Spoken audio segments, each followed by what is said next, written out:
Hi, this is Mashnu, and I would like to show you this very instructive endgame. It's an endgame from the game between Grandmasters Mikhail Gurevich and Predrag Nikolic, played in Belgrade in 1991. In this position it's white to move, and to make this a training exercise I would like you to pause the video and have a good look at the position. Think for about 5 to 10 minutes and try to find a good continuation for white. Try to find a plan for white in this position. It's white to move. Alright, so I'll continue my explanation in a few seconds. You can pause the video now if you like. Alright, so what's going on here? Of course we see that white has material advantage, this pawn on b2, and to find the correct plan in this position it's important to understand actually two principles of endgames.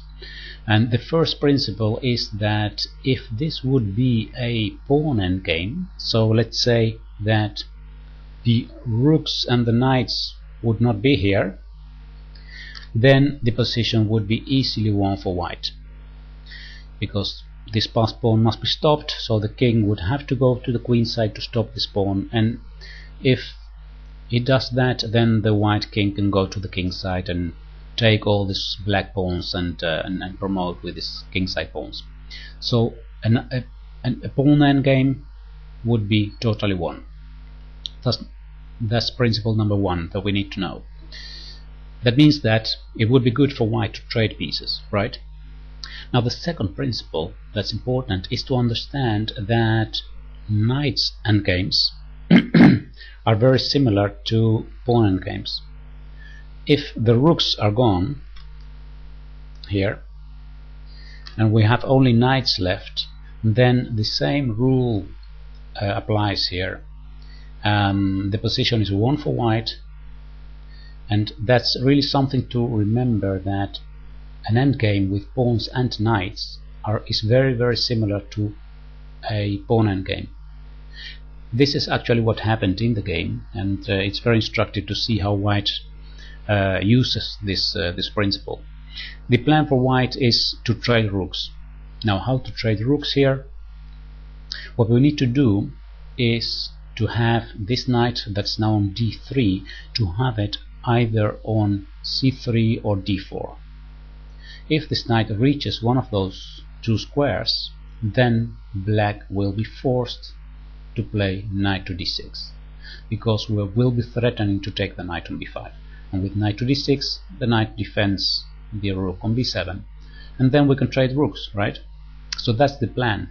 And white did this by moving first his knight to c5. Knight to c5 attacks the rook on b7 and prepares the route b3, d4, c5. So rook to b8 played now by black, and white played knight to b3. The rook goes back to b7. That's important. If he doesn't do this, then knight to d4 will win a piece, because the knight will not be able to leave the b file with the undefended rook on b8. So black must play now rook to b7. Knight to d4 played, and now the trade of rooks is impossible to prevent. So knight to d6, and now here an important moment. It's very accurate how white played this position. He didn't trade immediately these pieces. What he did is he played first knight to f5 check. A beautiful check. The knight cannot be taken because then rook takes, rook follows, and the king is forced now to go to f8 to defend g7. Because if he doesn't, let's say if he plays king to e7, then follows trade of rooks, and then knight takes g7 check, and the endgame is even more won than it already is. So king to f8 is forced now to defend g7. Rook takes rook, knight takes rook followed, and we have reached the first part of the plan, trading the rooks, reaching a knight's endgame with knights and pawns. And the next part of the plan is actually to advance the b pawn and to see if we can create more weaknesses on the king side. White played here the move h5, actually preventing the g pawn from advancing. If black wants to advance this g pawn, then there will be a trade and we will have two new weaknesses on h6 and f6. King to f7 was played now, and now b4, advancing this pawn.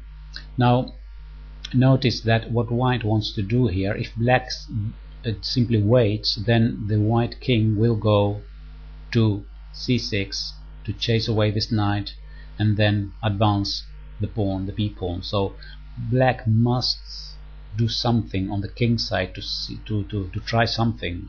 Waiting would be fatal. So what Predrag Nikolic with black did here is he played g6.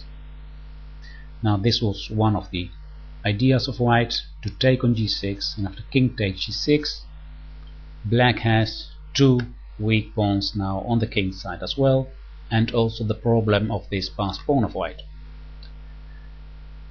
Knight to d4 was played now, king to g5, and now b5, advancing the passed pawn.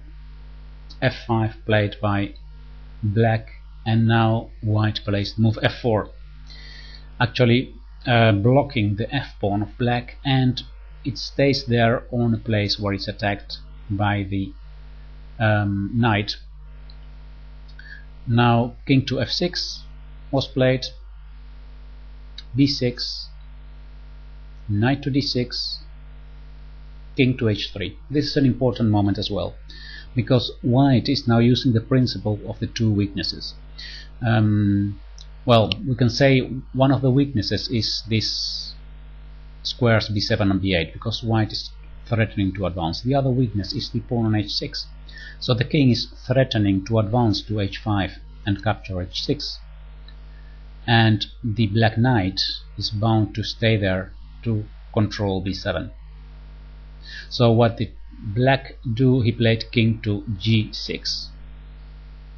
Now white continued with knight to c6. The idea is now to play either knight to d8 or knight to a5. If we can manage that, then b7 is unstoppable. So black needs to play now his own knight to b7 to control d8 and a5.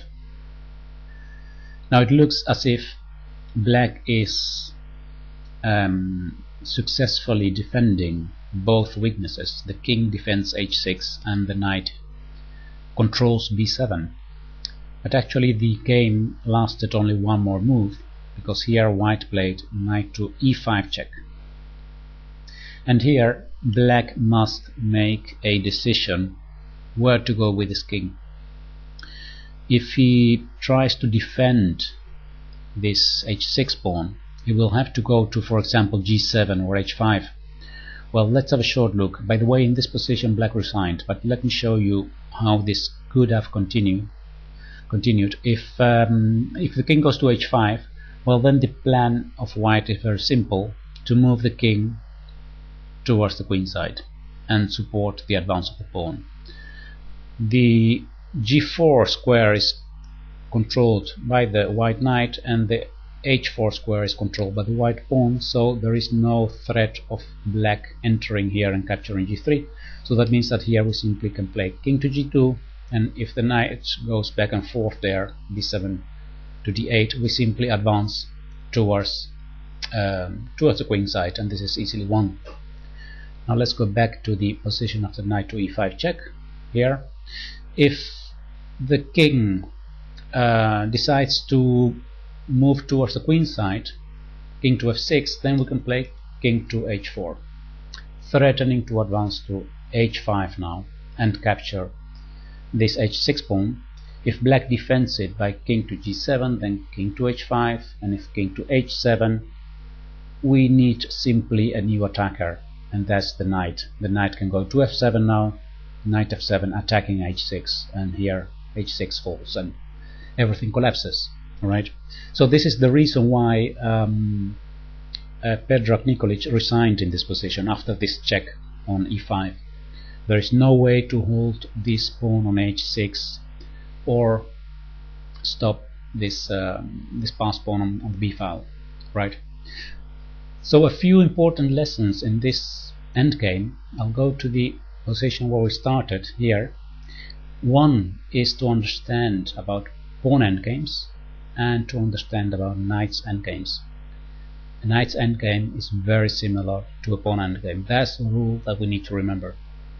So knowing that, with white we can make the simple plan of trading rooks here.